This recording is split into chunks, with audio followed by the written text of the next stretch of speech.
మా కరెస్పాండెంట్ వెంకటేష్ మనతో పాటు జాయిన్ అవుతున్నారు. వెంకటేష్తో మాట్లాడదాం. వెంకటేష్ చెప్పండి, చాలా ప్రాంతాల్లో చూస్తున్నాం మనకి కొంత మిస్ఇన్ఫర్మేషన్ కూడా స్ప్రెడ్ అవుతోంది.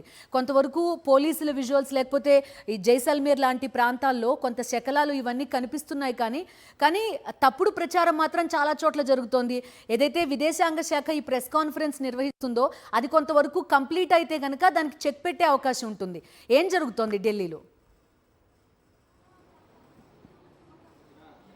విదేశాంగ శాఖకు సంబంధించి అలాగే ఇటు రక్షణ శాఖకు సంబంధించి చాలా వరకు డిస్ఇన్ఫర్మేషన్ వస్తుంది. సో దాన్ని ఎప్పటికప్పుడు పిఐబి ఫ్యాక్ట్ చెక్ ద్వారా దానికి చెక్ పెట్టేటువంటి ప్రయత్నం చేసింది. బహుశా ఈరోజు సాయంత్రం కల్లా ఈ మరోసారి ప్రభుత్వం సమావేశాన్ని ఏర్పాటు చేసే అవకాశం ఉంది. దాని ద్వారా ఈ రాత్రి జరిగినటువంటి సైనిక చర్యకు సంబంధించినటువంటి కంప్లీట్ డీటెయిల్స్ ఇచ్చేటువంటి అవకాశం ఉంది. అయితే ఈ రోజు 9 నుంచి 10 వరకు చండీగఢ్ లో ఏరియల్ స్ట్రైక్ జరిగేటువంటి అవకాశం ఉందని ఎయిర్ ఫోర్స్ ఎక్స్పెక్ట్ చేసింది. సో ఆ నేపథ్యంలో అక్కడ ఉన్నటువంటి చండీగఢ్ లో ఉన్నటువంటి air force station Mohali municipal అధికారులకు సమాచారం ఇవ్వడంతో వారందరూ కూడా ఎయిర్ రైడ్ సైరన్ ఆన్ చేశారు. దాంతో ఒక్కసారిగా చండీగఢ్ పట్టణం అలర్ట్ అయింది. ప్రజలందరూ కూడా ఇళ్లలోకి వెళ్లిపోవాలి, బాల్కన్లో కూడా ఎవరు నిలబడద్దు, క్లియర్ గా ఆదేశాలు ఇచ్చారు.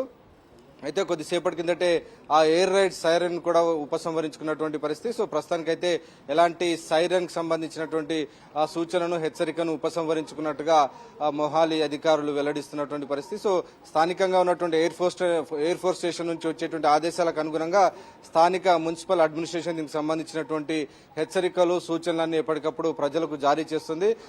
చాలా దగ్గరగా పాకిస్తాన్ బార్డర్కు చాలా దగ్గరగా ఉన్నటువంటి ప్రాంతం కావడంతో వాటితో పాటు మిలిటరీ కంటోన్మెంట్ ఏరియాస్ కూడా ఈ ప్రాంతంలో ఉన్నాయి. ఫలితంగా దీనిపైన టార్గెట్ చేసే అవకాశం ఉందని ఎయిర్ ఫోర్స్ అంచనా వేసింది. సో ఆ మేరకు కొంత సమాచారం అందడంతో ఈ రోజు ఉదయాన్నే చండీగఢ్ లో కంప్లీట్ గా ఎయిర్ రైడ్ సైరన్ యాక్టివేట్ చేసినటువంటి సందర్భం. సో ప్రస్తుతానికైతే పాకిస్తాన్ నుంచి ఎలాంటి కవ్వింపు చర్యలు ఈ క్షణానికి ఎక్కడ కూడా కనబడడం లేదు. అయితే ఎల్ఓసిలో మాత్రం కొంత ఫైరింగ్ ఆర్టిలరీతో ఫిరంగులతో ఫైరింగ్ చేస్తున్నటువంటి పరిస్థితి ఉంది. సో ఆ సీజ్ ఫైర్ వయలేషన్ చేస్తున్నటువంటి నేపథ్యంలో భారత్ కూడా దానికి చాలా ధీటైనటువంటి జవాబు ఇస్తోంది.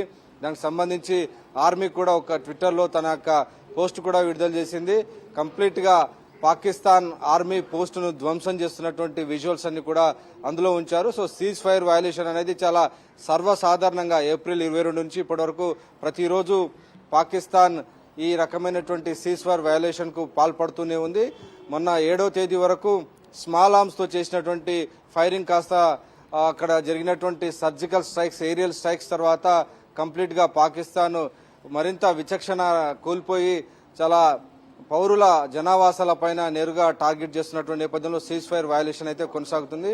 ఈ నేపథ్యంలో కంప్లీట్ గా ఇటు జమ్మూ నుంచి మొదలుపెట్టి జైసల్మేర్ వరకు కూడా పూర్తి అలర్ట్నెస్ కనబడుతుంది. దేశవ్యాప్తంగా కూడా అలర్ట్నెస్ ఉంది. అలాగే ఇటు ఢిల్లీ సహా కీలకమైనటువంటి నగరాల్లో అలాగే ప్రముఖ పర్యాటక ప్రాంతాల్లో కూడా అలర్ట్ గా ఉండాలని ఇప్పటికే కేంద్ర ప్రభుత్వం ఆదేశాలు జారీ చేసింది. ఉగ్రవాదులు వారి సానుభూతి పరులు ఏవైనా దాడులకు పాల్పడేటువంటి అవకాశం ఉన్న నేపథ్యంలో ఇంటర్నల్ సెక్యూరిటీని కూడా కంప్లీట్ గా ఎప్పటికప్పుడు రివ్యూ చేస్తూ కేంద్ర హోంశాఖ మంత్రి ఈ పారామిలిటరీ ఫోర్సెస్ అన్నిటికీ సూచనలు ఇస్తున్నారు. ఇంకోవైపు అంతర్జాతీయంగా కూడా పాకిస్తాన్ కు మూకుతాడు వేసేందుకు, పాకిస్తాన్ అణచివేసే దిశగా గట్టి చర్యలు తీసుకుంటోంది. ఒకవైపు అంతర్జాతీయ ద్రవ్యనిధి సంస్థ సమావేశం ప్రారంభమైంది. ఈ సమావేశంలో పాకిస్తాన్ $1.5 బిలియన్ లోన్ అడుగుతుంది. దాన్ని ఎట్టి పరిస్థితుల్లో ఇవ్వొద్దని, పాకిస్తాన్ కు ఎలాంటి సహాయం చేయొద్దని ఇతర అంతర్జాతీయ సహకారంతో భారత్ IMF పైన ఒత్తిడి తెస్తుంది. అలాగే బెయిల్అవుట్ ప్యాకేజ్ కూడా అడుగుతుంది.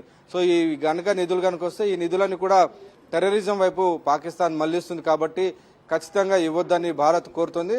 ఆ దిశగా టెర్రర్ ఫైనాన్సింగ్ కూడా అడ్డుకోవాల్సినటువంటి అవసరం ప్రపంచ దేశాలకు ఉందనేటువంటి విషయాన్ని చెప్తుంది. సో మొత్తానికి పరిస్థితులన్నీ చూస్తుంటే డెఫినెట్ గా పాకిస్తాన్ కు IMF నిధులు కూడా అందేటువంటి అవకాశం లేదు. అదే కనుక జరిగితే పాకిస్తాన్ కంప్లీట్ ఆర్థిక సంక్షోభంలో కూరుకుపోబోతుంది. రైట్ వెంకటేష్, ఇంకొక విషయం, మనం కంప్లీట్ గా ఇప్పటికీ కూడా డిఫెన్స్ మోడ్ లోనే ఉన్నామనేది పదే పైన టార్గెట్ చేసి దాడి చేసినప్పటికీ కూడా అది కూడా ఒక డిఫెన్స్ కిందే చూస్తున్న పరిస్థితి. నెక్స్ట్ ఎస్కలేషన్ ఏమన్నా ఎక్స్పెక్ట్ చేస్తున్నారా? అంటే మొదటి నుంచి భారత్ విధానాన్ని ఒకటే చెప్తుంది ప్రభుత్వం. ఈ మొత్తం వ్యవహారాన్ని మొదలుపెట్టింది, కయ్యానికి కాలు దువ్వింది పాకిస్తాన్ కాబట్టి అక్కడ ఎస్కలేషన్ కు తాము ప్రతిదాడి మాత్రమే చేస్తున్నాం అనేటువంటి విషయం చెప్తుంది. సో ఈ విధానం కారణంగానే భారత్ కు అంతర్జాతీయంగా మద్దతు లభిస్తుంది. సో భారత్ దుందుడుకుగా వెళ్లి పాకిస్తాన్ జనావాసాలపైన పాకిస్తాన్ నేషనల్ అసెట్స్ కానీ నేషనల్ ప్రాజెక్ట్స్ పైన దాడి చేయడం లేదు. సో దానివల్ల అంతర్జాతీయ చట్టాలను కూడా ఉల్లంఘించినట్టు అవుతుంది. So full scale war declare చేయలేదు. ఇది కేవలం ఒక లిమిటెడ్ మిలిటరీ యాక్షన్ గా, ఒక లిమిటెడ్ సైనిక చర్యగా మాత్రమే కొనసాగుతుంది. కాబట్టి కంప్లీట్ ఫుల్ బ్లోన్ వార్ గనుక మొదలైతే కంప్లీట్ గా భారత్ ఎక్కడి దాకా ముందు వెళ్లి లాహోర్ కాదు దానికంటే ముందుకు వెళ్లి ఇంకా బహావల్పూర్ గాని ఇస్లామాబాద్ వరకు సైనికులు వెళ్లేటువంటి అవకాశం ఉంది. సో ఇప్పటి వరకు భారత్ కేవలం ఏరియల్ స్ట్రైక్స్ మాత్రమే పరిమితమైంది. డ్రోన్స్, మిసైల్స్ ద్వారానే ప్రస్తుతం దాడులు కొనసాగాయి. సో మొన్న జరిగినటువంటి 7వ తేదీ అర్ధరాత్రి జరిగినటువంటి ఎయిర్ స్ట్రైక్స్ మాత్రం రాఫెల్ యుద్ధ విమానాల లోపలి వరకు చొచ్చుకొని వెళ్లి పాకిస్తాన్ భూభాగంలో దాడులు చేసినటువంటి పరిస్థితి. సో అందరూ ఎక్స్పెక్ట్ చేస్తున్నారు ఖచ్చితంగా కేవలం డిఫెన్సివ్ యాక్షన్ కాదు, అఫెన్సివ్ యాక్షన్ కూడా ఉండాలని కోరుకుంటున్నటువంటి నేపథ్యంలో భారత్ తన యొక్క విదేశాంగ విధానాన్ని, తనకున్నటువంటి ప్రిన్సిపల్స్, భారత్ కు ఒక ఇమేజ్ ఉంది గ్లోబల్ గా. భారత్ తనంతటా తాను ఏ దేశం పైన దాడికి దిగదనేటువంటి ఒక గ్లోబల్ ఇమేజ్ ఉంది. సో దాన్ని కూడా కాపాడుకోవాల్సినటువంటి అవసరం ఉంది. అయితే శాంతిని కోరుకోవడమే కాదు, శాంతి పరిరక్షణ జరగాలంటే శాంతి కోసం యుద్ధం చేయడానికి కూడా భారత్ రెడీగా ఉందనేటువంటి విషయాన్ని కూడా స్పష్టం చేస్తుంది. నిజానికి నిన్న మనం చూసాం పాకిస్తాన్ 15 నగరాలపైన దాడి చేసేటువంటి ప్రయత్నం చేస్తే ఏకంగా లాహోర్, రావల్పిండి అలాగే ఇటు కరాచీ, ఈ 3 ప్రధాన నగరాలు. కరాచీ ఒక ఆర్థిక రాజధాని పాకిస్తాన్ కి. మనకు ముంబై ఎలాగైతే ఆర్థిక రాజధానో పాకిస్తాన్ కు కరాచీ ఆర్థిక రాజధాని. ఆర్థిక రాజధానిలో కూడా నేరుగా రాడార్ సిస్టమ్ ను ధ్వంసం చేశాం. అలాగే లాహోర్ లో కూడా రాడార్ సిస్టమ్ ను ధ్వంసం చేయడం, అలాగే రావల్పిండిలో ఉన్నటువంటి క్రికెట్ స్టేడియం పైనే ఒక డ్రోన్ తో అటాక్ చేసినటువంటి పరిస్థితి మనం చూసాం. ఎక్కడ కూడా ఎవరికి ఎలాంటి క్యాజువాలిటీ జరగకుండా చాలా ప్రెసిషన్ అటాక్స్ చేయడం ద్వారా భారత్ తన యొక్క సామర్థ్యాన్ని అలాగే రెస్పాన్సిబిలిటీని కూడా ఈరోజు ప్రపంచ దేశాలకు కూడా చాటి చెప్పినటువంటి పరిస్థితి మనం చూసాం. సో అవసరమైనటువంటి మేరకు మాత్రమే భారత్ ప్రతిస్పందన చేస్తుంది. సో విశృంఖలంగా ప్రజలపైన, జనావాసాలపైన దాడి చేసి వాటిని నష్టపరచడం అనేది భారత్ లక్ష్యం కాదు. కేవలం ఉగ్రవాదులను, వాటికి సహకరిస్తున్నటువంటి ప్రాంతాలను మాత్రమే టార్గెట్ చేస్తూ భారత్ ముందుకు వెళ్తోంది. రైట్. ఇంకొక విషయం, అసలు జమ్మూ కాశ్మీర్లో ఏం జరుగుతోంది అనేది ఒక ప్రశ్న. ఎల్ఓసి వెంబడి వాతావరణం ఎలా ఉంది అని చెప్పి 3 ప్రత్యేక రైళ్లను కూడా నడుపుతున్నట్టుగా తెలుస్తోంది రైల్వే శాఖ, జమ్మూ, ఉదంపూర్ నుంచి న్యూఢిల్లీకి. అక్కడ ఏం జరుగుతోందనే రిపోర్ట్ ఏమైనా వస్తోందా విదేశాంగ శాఖ నుంచి కానీ, రక్షణ శాఖ నుంచి కానీ? వెంకటేష్, నిన్న జరిగిన అఖిలపక్ష సమావేశంలో నాయకులందరూ ఒకటే డిమాండ్ చేశారు.